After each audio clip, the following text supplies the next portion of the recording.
Pretty much every business out there runs on them. Key performance indicators, or KPIs. They're supposed to bring clarity, to drive progress. But what happens when these powerful tools get turned into weapons?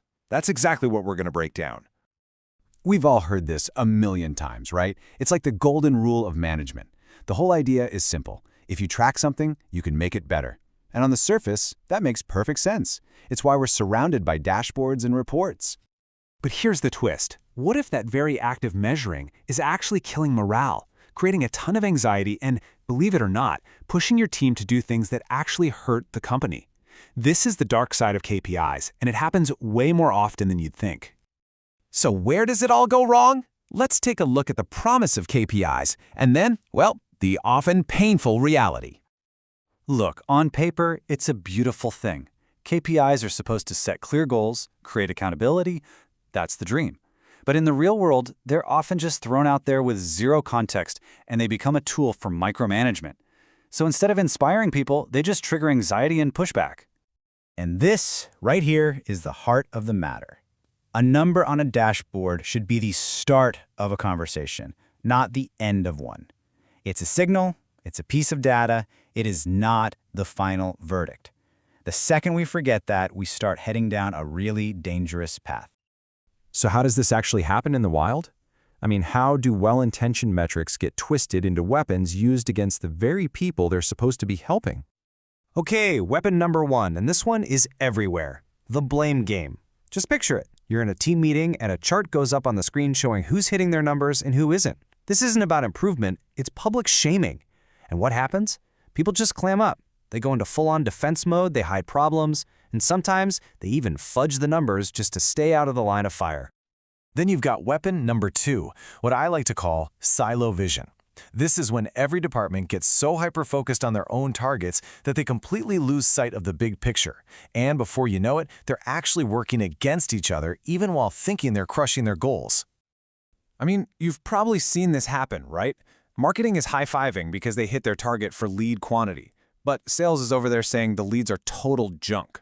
Or maybe customer support is resolving tickets like lightning, but customer satisfaction is tanking because everyone feels rushed.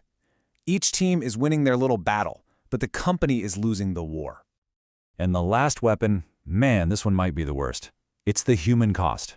When every conversation gets boiled down to, you missed your target, go fix it. You're treating people like they're just numbers on a screen. And that leads to burnout, to resentment, and this awful feeling that their work is meaningless beyond the metric. At the end of the day, you're dealing with human beings, not just cells in a spreadsheet. And the damage here isn't just a few awkward meetings or some friction between departments. No, this stuff can go deep. The misuse of KPIs can literally poison the entire culture of an organization. So what is the real damage here? What are we talking about long-term when this stuff goes sideways? Now, it's brutal. Trust just evaporates because nobody feels safe enough to be honest about challenges. Innovation grinds to a halt because why would anyone take a risk if they're going to get punished for it? And eventually, your culture shifts from one of real commitment to just compliance. People aren't trying to do great work anymore. They're just trying not to get in trouble. Okay, that was a whole lot of doom and gloom. But it's not all bad news, I promise. There is a better way. So let's pivot and talk about the solution. How do we reclaim KPIs as the powerful, positive tools they were always meant to be? It really boils down to a 5-step shift in how you think about this stuff, moving away from control and toward genuine clarity. Let's walk through it. Okay, rule number one, and it's a big one. Every KPI has to be the start of a conversation. Instead of seeing a number and immediately making a judgment, you got to get curious. Ask things like, hey, what's the story behind this data? Or what kind of support do you need to move this? A number is a clue, not a conclusion. All right, next up, you have to break down those silos. You need to make sure one team's win doesn't create a loss for another. A perfect example is giving marketing and sales a shared goal, like the quality of leads, not just the quantity. That simple change forces them to actually talk and work together instead of pointing fingers. Third, and this is so important, you have to change your language. It's about shifting from a mindset of criticism to one of coaching. The simple change in phrasing from "you missed your target" to "hey, let's look at what happened here together." That can fundamentally change the entire dynamic. It creates trust. You also have to connect the dots for people. Your team really needs to get the why behind the metric. How does this number connect to our bigger mission? Because if people don't understand the purpose, they'll either ignore it or worse, they'll find clever ways to game the system to make the number look good. And last but not least, please remember, your KPIs are not carved in stone. Your business priorities change, right? So your measurements should change too. Make it a regular habit to ask, is this still the right thing to be measuring? Good measurement is a living, breathing system, not some dusty old scoreboard.